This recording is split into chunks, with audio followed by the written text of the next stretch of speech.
Hi friends, എല്ലാവർക്കും പുതിയൊരു വീഡിയോയിലേക്ക് സ്വാഗതം. ഇന്ന് നമ്മൾ ഉണ്ടാക്കിയിരിക്കുന്നത് നല്ല തിക്ക് ഗ്രേവിയോട് കൂടിയിട്ടുള്ള നല്ല ടേസ്റ്റി ആയിട്ടുള്ളൊരു ചിക്കൻ കറിയാണ്. അപ്പോൾ നമുക്കിത് എങ്ങനെ ഉണ്ടാക്കണമെന്ന് നോക്കാം.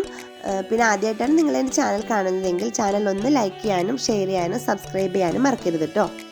ഇതിന് വേണ്ടിയിട്ട് നമ്മൾ ഒരു 3 സവാള എടുത്തിട്ടുണ്ട്. ഒരു മീഡിയം സൈസിലുള്ള സവാള, 4 പച്ചമുളക്, 7 അല്ലി വെളുത്തുള്ളി, ഒരു ചെറിയ കഷ്ണം ഇഞ്ചി, കുറച്ച് കറിവേപ്പില. അപ്പോൾ സവാള നമുക്ക് ഇത്രയും ചെറുതാക്കി അരിയണമെന്നൊന്നും ഇല്ല കേട്ടോ, നമുക്കൊന്ന് ചതച്ചെടുക്കാനുള്ളതാണ്. അപ്പോൾ നമ്മളൊരു മിക്സിയുടെ ജാറിലേക്ക് ഇട്ട് കൊടുത്തിട്ടുണ്ട്. ഇനി നമുക്കിതൊന്ന് ചതച്ചെടുക്കാം. നമ്മൾ ഇതുപോലെ ഒന്ന് ചതച്ചെടുത്തിട്ടുണ്ട്. ഇനി നമുക്ക് സ്റ്റൗ കത്തിച്ച് സ്റ്റൗവിലേക്ക് ഒരു ചട്ടി വെച്ച് കൊടുക്കാം. ചട്ടി ചൂടായി വന്നു കഴിയുമ്പോൾ നമുക്കതിലേക്ക് കുറച്ച് എണ്ണ ഒഴിച്ച് കൊടുക്കാം. അപ്പോൾ ഞാനിവിടെ വെളിച്ചെണ്ണയാണ് ഒഴിച്ചിട്ടുണ്ട്, ഓയിലായാലും ഒഴിച്ച് കൊടുത്താൽ മതി കേട്ടോ. ഇനി നമുക്കതിലേക്ക് എണ്ണ ചൂടായി വന്നപ്പോൾ നമ്മളതിലേക്ക് നമ്മൾ ചതച്ച് വെച്ചിരിക്കുന്ന സവാള, പച്ചമുളക്, ഇഞ്ചി, വെളുത്തുള്ളി എല്ലാം ഇട്ട് കൊടുത്തു. ഇനി സവാളയൊക്കെ ഒന്ന് പെട്ടെന്ന് വഴന്ന് കിട്ടാൻ നമുക്ക് കുറച്ച് ഉപ്പും കൂടി ഇട്ട് കൊടുക്കാം. ഇനി നന്നായിട്ട് ഇതൊന്ന് മിക്സാക്കി കൊടുക്കാം. നമ്മളൊരു 3 തക്കാളി എടുത്തിട്ടുണ്ട് കേട്ടോ, മീഡിയം സൈസിലുള്ള തക്കാളി. ഇതൊന്ന് പേസ്റ്റ് ആക്കിയിട്ട് എടുക്കാം. നമ്മുടെ സവാളയും പച്ചമുളകും ഒക്കെ നന്നായിട്ട് ഇത് മൂത്ത് വന്നിട്ടുണ്ട്. ഇപ്പോൾ ഇതുപോലെ ആയിട്ടുണ്ട്, ഈ ഒരു കളറായി വന്നിട്ടുണ്ട്. ഇനി നമുക്കിതിലേക്ക് നമ്മൾ അരച്ചു വെച്ചാൽ തക്കാളിയുടെ പേസ്റ്റ് ഇല്ലേ, അതിട്ട് കൊടുക്കാം. നമ്മൾ തക്കാളി പേസ്റ്റും കൂടി ഇട്ട് കൊടുത്തു.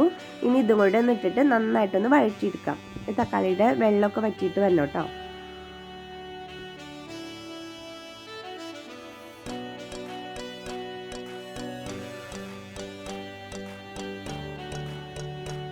ഇപ്പം നമ്മുടെ തക്കാളിയും സവാളയും പച്ചമുളക്, ഇഞ്ചി, വെളുത്തുള്ളി എല്ലാവരും നന്നായിട്ട് മൂത്ത് എണ്ണയൊക്കെ നന്നായിട്ട് തെളിഞ്ഞ് വന്നു. ഇനി നമുക്ക് തീ ഒന്ന് കുറച്ച് കൊടുക്കാം. സിമ്മിലാക്കിയിട്ടിട്ടുണ്ട്.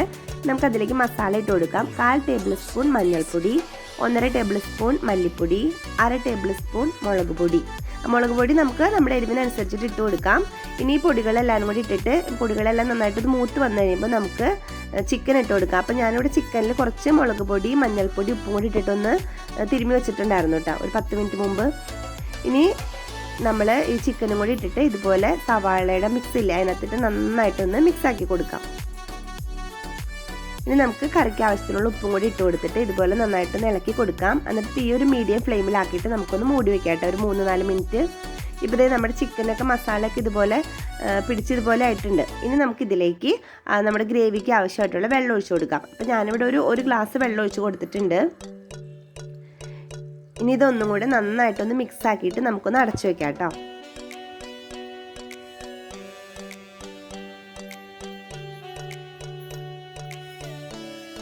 ഇപ്പോൾ നമ്മുടെ കറിയൊക്കെ ഇതുപോലെ നന്നായി തിളച്ച് ചിക്കനൊക്കെ നന്നായിട്ട് വെന്ത് വന്നിട്ടുണ്ട്. ഇനി നമുക്കിതിലേക്ക് ഒരു ടീസ്പൂൺ കുരുമുളക് പൊടി ഇട്ട് കൊടുക്കാം, 1 ടീസ്പൂൺ പെരുംജീരകത്തിൻ്റെ പൊടി ഇട്ട് കൊടുക്കാം. ഉപ്പ് കുറവാണെന്നുണ്ടെങ്കിൽ ആവശ്യത്തിനുള്ള ഉപ്പും കൂടി ഇട്ട് കൊടുക്കാം കേട്ടോ. ഇനി ഇതെല്ലാം കൂടി ഇട്ടിട്ട് നമുക്ക് നന്നായിട്ടൊന്ന് മിക്സ് ആക്കാം. ഇപ്പോൾ നമ്മുടെ കറി കണ്ട നന്നായിട്ട് തിക്ക് ഗ്രേവിയൊക്കെ ആയിട്ടുണ്ട്. എണ്ണയൊക്കെ നന്നായിട്ട് തെളിഞ്ഞൊക്കെ വന്നിട്ടുണ്ട് കേട്ടോ. ചിക്കനൊക്കെ നന്നായി വെന്തിട്ടുണ്ട്. ഇനി നമുക്ക് ഗാർണിഷ് ചെയ്യാൻ വേണ്ടിയിട്ട് മീതെ കുറച്ച് മല്ലിയില ഇട്ട് കൊടുക്കാം.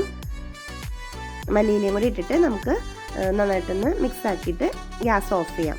അങ്ങനെ വളരെ പെട്ടെന്ന് തന്നെ നമുക്ക് ഈ ചിക്കൻ കറി ഉണ്ടാക്കി എടുക്കാൻ പറ്റും. നല്ല തിക്ക് ഗ്രേവിയാണ് കേട്ടോ ഇതിൻ്റെ, കണ്ട നല്ല തിക്കായിട്ടുള്ള ഗ്രേവിയാണ്. നമുക്ക് ചപ്പാത്തിയുടെ കൂടെ, ചോറിൻ്റെ കൂടെ, ഇടിയപ്പത്തിൻ്റെ കൂടെ, പാലപ്പത്തിൻ്റെ കൂടെയൊക്കെ കഴിക്കാൻ നല്ല ടേസ്റ്റാണ് കേട്ടോ. അപ്പോൾ നിങ്ങളെല്ലാവരും ഉണ്ടാക്കി നോക്കണം. ഉണ്ടാക്കി നോക്കിയിട്ട് ഇഷ്ടപ്പെടുകയാണെങ്കിൽ ലൈക്ക് ചെയ്യണം, ഷെയർ ചെയ്യണം, സബ്സ്ക്രൈബ് ചെയ്യണം കേട്ടോ. Thank you for watching.